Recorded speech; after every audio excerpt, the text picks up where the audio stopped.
کی جانا میں کون بھولیا کی جانا میں کون ہے بھولیا کی جانا میں کون او بھولیا کی جانا میں کون۔ میر زلفی کی کہانی ڈاکٹر بختیار کی زبانی۔ آج کی کہانی ہے چوتھی سمت۔ اس وسیع چٹیل میدان میں وہ ایک درخت تھا، ٹنڈ منڈ، موٹے مضبوط تنے والا۔ اس نے کبھی اس درخت پر ہریالی نہ دیکھی۔ جنگل میں لکڑیاں لانے جب بھی وہ گھر سے نکلتا، اس کی بہن اسے یہ ضرور کہتی، بھائی ٹنڈ منڈ درخت سے بہت دور سے گزرنا۔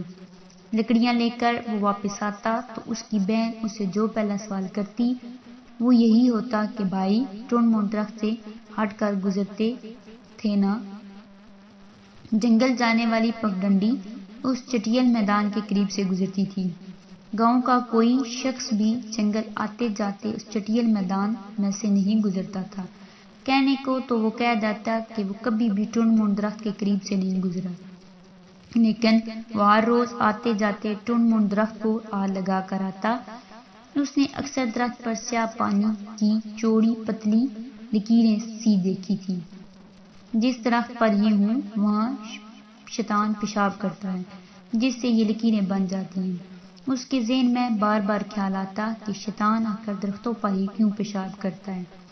پھر اس نے سوچا شاید اس لیے وہ درخت ٹنڈ منڈ ہو گیا ہے اور تب بھی لوگ شیطان کے خوف سے چٹیل میدان سے نہیں گزرتے۔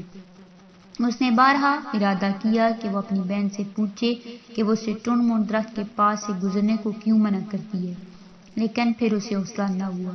ایک دن اس نے اس پانی سے جو وہ بطخ میں پینے کے لیے سال لے جاتا تھا، ٹنڈ منڈ درخت پر چڑھ کر اسے دھو دیا۔ تمام سیاہ لکیریں جو شیطان کے پیشاب کے باعث بن گئی تھیں مٹ گئیں۔ اس نے خیال کیا کہ اب یہ درخت ہرا بھرا ہو جائے گا اور اس کی بہن تب اسے ٹنڈ منڈ درخت کے پاس جانے سے منع نہیں کرے گی۔ اگلی صبح جب وہ ٹنڈ منڈ درخت کے پاس سے گزرا تو اس کے پورے تنے پر سیاہ گندی لکیروں کا جال بنا ہوا تھا۔ اس نے سوچا شاید راج شیطان پھر یہاں پیشاب کرنے آیا تھا۔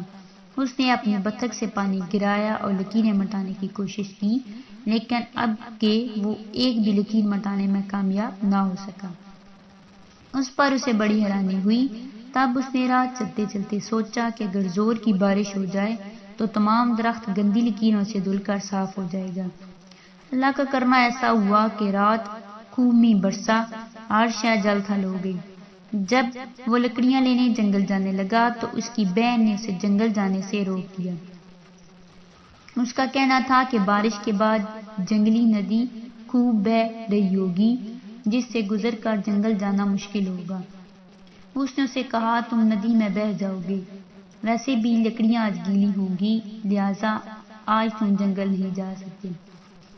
اس نے بہت محنت سماجت کی لیکن اس کی بہن نے اس کی ایک نہیں سنی۔ وہ ٹنڈ منڈ درخت کے پاس جا کر دیکھنا چاہتا تھا کہ سیاہ گندی لکیریں صاف ہوئیں کہ نہیں۔ سارا دن وہ بے چین رہا۔ اگلی صبح وہ جلدی بیدار ہو گیا۔ بہن سے اجازت لے کر وہ جنگل کو چل پڑا۔ وہ سیدھا ٹنڈ منڈ درخت کے پاس جا پہنچا۔ سارا درخت سیاہ گندی لکیروں سے بہت بدنما ہو گیا تھا۔ کل کی بارش ان کا کچھ نہ بگاڑ سکی۔ وہ یہ صورتحال دیکھ کر اتنا دل برداشتہ ہوا کہ وہیں بیٹھ گیا۔ پھر اسے کچھ ہوش نہ رہا۔ جب ہوش آیا تو اس کا سارا جسم بخار سے تپ رہا تھا اور گاؤں کے بزرگ طبیب اس کے سرانے بیٹھے اس کی بہن کو تسلیاں دے رہے تھے۔ اسے آنکھیں کھولتے دیکھ کر اس کی بہن اس پر جھک گئی۔ شکر ہے تم ہوش میں آ گئے۔ رات جب بگولا درخت کو اڑتا ہوا ہمارے سین کے اوپر سے گزرا تب بھی مجھے یقین ہو گیا تھا کہ اب تم ہوش میں آ جاؤ گے۔ بھائی زمین کی 4 سمتیں ہیں، 3 سمتیں ہمارے لیے ہیں لیکن ایک سمت ہمارے لیے نہیں۔ تم نے وہ کہانیاں نہیں سنی ہیں جن میں جب شہزادہ سوال حل کرنے نکلتا ہے تو درویش اسے ایک سمت میں جانے سے منع کرتا ہے؟ میں نے تمہیں منع نہ کیا تھا کہ ٹنڈ منڈ درخت کے پاس نہ جایا کرو؟ اس پر اس سے نہ رہا گیا۔ اس نے پوچھا لیکن اس ٹنڈ منڈ درخت پر وہ سیاہ گندی لکیریں کیا واقعی شیطان کا پیشاب ہیں؟ اس کے بول پن پر اس کی بہن مسکرائی۔ پگلے وہ ٹنڈ منڈ درخت اب وہاں نہیں ہے۔ تم 4 دن بے ہوش رہے، 2 دن پہلے زور کے چکر چلے، رات ایک زور کا بگولا اٹھا جو ٹنڈ منڈ درخت کو جڑ سے اکھاڑ کر لے گیا، اور میں تمہیں یوں ہی ٹنڈ منڈ درخت کے پاس جانے سے منع نہ کرتی تھی؟ سیاہ گندی لکیریں کبھی بطخوں میں پینے کے پانی سے صاف ہو جاتی ہیں، تم نے دیکھا نہیں؟ بارش کا پوتر پانی بھی انہیں نہیں مٹا سکا۔ لیکن وہ بگولا، اس نے بہن سے پوچھا، بگولے تو چوتھی سمت کے دربان ہیں۔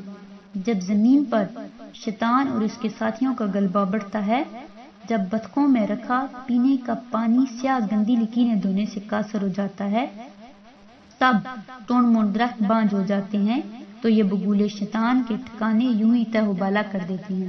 میرے بھائی، شکر ہے تم ہوش میں آ گئے، اب کبھی اس چٹیل میدان سے نہ گزرنا۔ یہ کہہ کر اس کی بہن نے اس کے تپتے رخساروں پر ایک نرم بوسہ دیا، جس پر وہ گہری نیند سو گیا۔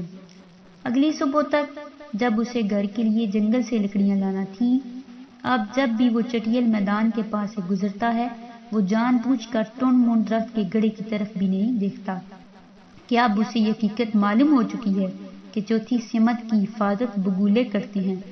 اب وہ اتنا زیادہ وقت جنگلی ندی کے شفاف پانی سے کھیلنے میں گزارتا ہے